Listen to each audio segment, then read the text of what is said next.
These chairs. Thank you. Right, to those that are watching us online, I hope you're going to find this fireside chat very valuable. Take down notes, record, do whatever you need to do. So I'm going to introduce, it is Anne Le Guellec, Director, International Enterprise Department, and Marchel Gerrmann, Director, Sustainable Development, Economic Development, and Ambassador for Business and Development. My first question, why are you both here? Why now? Why today? Marcel? Yeah, well, thank you. First of all, I'm here because there's so much energy in the room. I'm here already. I was talking to some of the business women. Some of them I knew already, and it's great to sense that there is so much positivism and so much energy in the room. So I think that's the first reason. Secondly, I would like to thank you for inviting me for this important evening where we highlight actually the business potential of women entrepreneurs. In 2023, we had the first startup night in Africa, organized together with the Lionesses of Africa. And I want actually to congratulate everyone with the results achieved over the last 2 years, but also I think the event has grown. I think it's really moving in the right direction. As ambassador for business and development, I'm mandated to support sustainable economic development in the countries that we work with. And of course, women entrepreneurs are a very important part of that agenda. And as someone earlier said, it's not just right, it is also the wise thing to do. Studies show that if we address the gender financing gap for African entrepreneurs and other constraints, that actually the economy of Africa would grow by 10 to 30%. So it's also the smart thing to do. Yeah. But lastly, why I'm here is really to learn and to hear from those wonderful entrepreneurs, and also to see where can we do things different, where can we do things better, and maybe also what are the things we need to change. So fantastic! I love that. How do we do things better? How do we move where we need to move? And we were chatting earlier. Thank you for joining us. Why are you here? Because you invited me. Oh, thank you for accepting our invite. Well, I'm here because I heard that so many powerful African women would be here in the room. Yeah. And usually I work with other parts of the world. I'm trying to improve the Dutch economy, helping Dutch companies to grow abroad. And if you want to grow, you need diversity. Absolutely. If you want to grow, you need women. So that's why I'm here tonight. In the Netherlands, we have also a lot of challenges for women to grow, even if it's easier probably than on your continent. Yep. We also made a lot of studies, and we came to the conclusion that a company led by a woman have much more successful results, earn much more money, take much more resilient decisions. So yeah, that's the answer basically.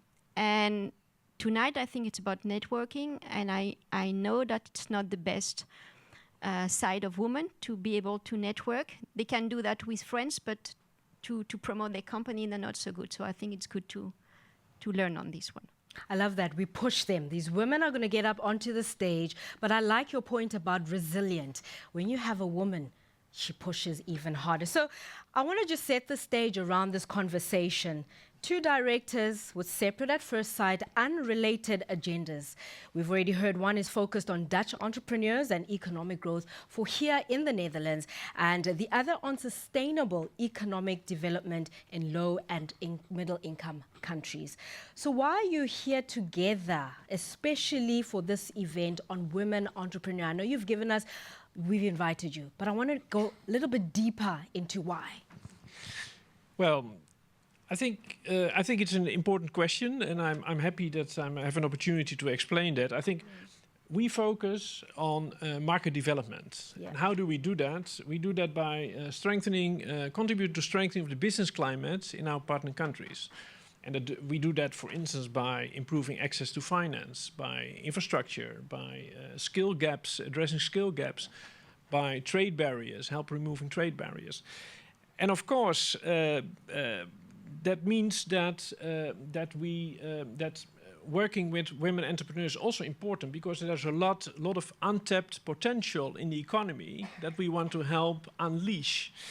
And and growing those markets, working on this kind of market development, also means that there will be more opportunities for partnerships, for working together of African and Dutch companies for win-win partnerships.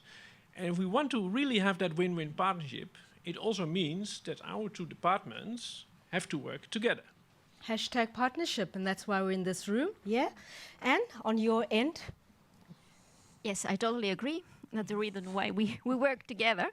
And I really believe that helping Dutch company to grow is not only about making money, it's helping the sustainable development. When a company is sustainable, it's able to grow, to move further. And trade means more money as well, and more development and more sustainability. So that's, and I think female entrepreneurship is the example how we can bring money and sustainability together. Yep. But we need to find, we need to help for access financing. I think we have the same challenge when we speak about Dutch women or African women. That's why we really need to work together, because we can learn from each other as well. We've talked about the why, the what. Now I want to understand, as other women entrepreneurs are watching from the continent, online, and probably all other countries across the world, between the two of you, please tell us success stories. I mean, the previous speakers, spoke about what if? What if we can just kind of push our women a little bit? Let's talk to success stories. I'm going to start with you, Anne. Give us examples. We've got women that will pitch not so long ago, but what success stories have you come up with in this journey? Well, I'm French. I've been living in the Netherlands for years. I've been posted in Canada and in Mexico, not in Africa yet. I hope maybe in the next years.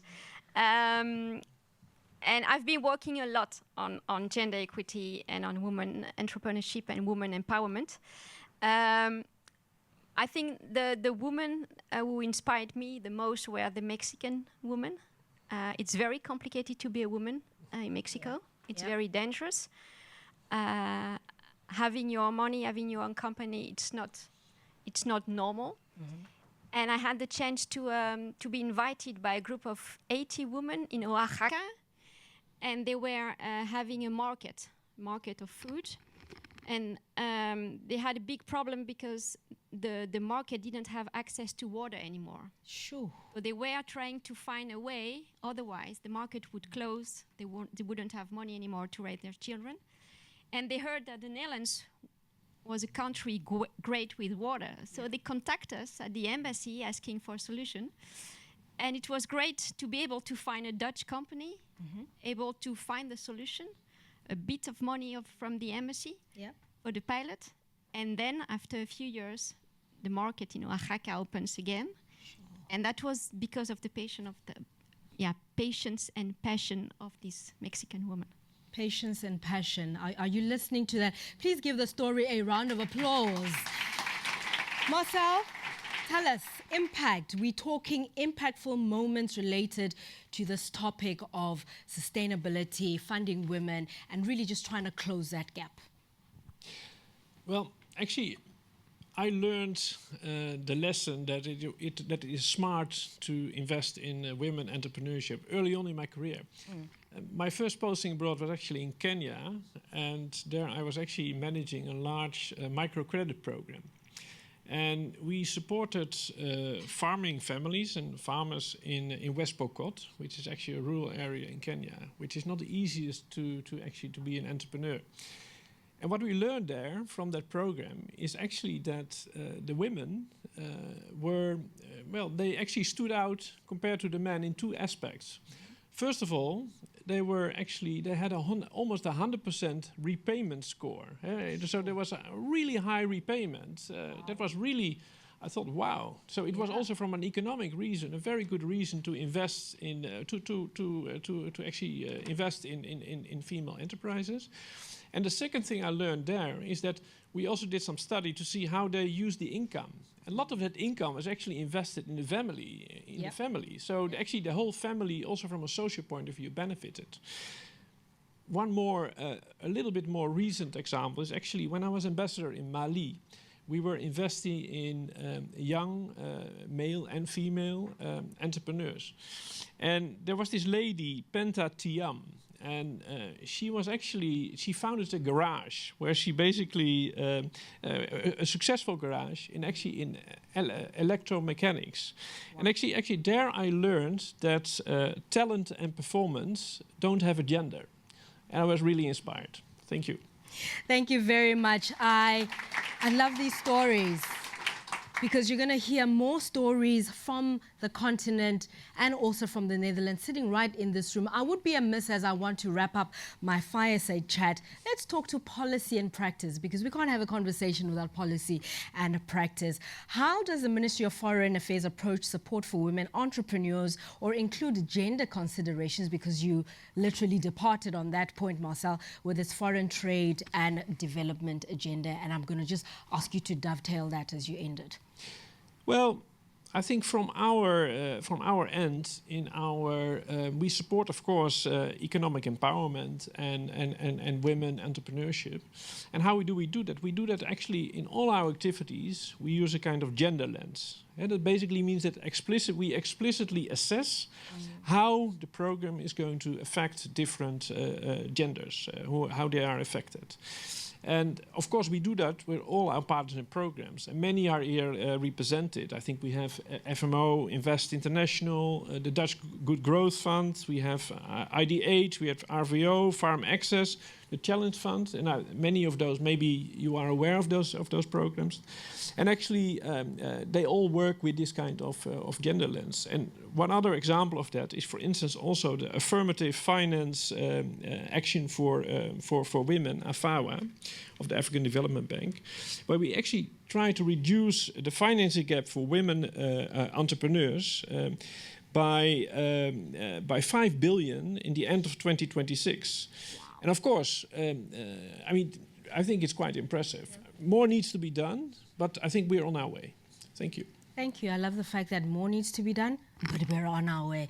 And on your end, how are we working this gender lens in terms of your policies for our women entrepreneurs?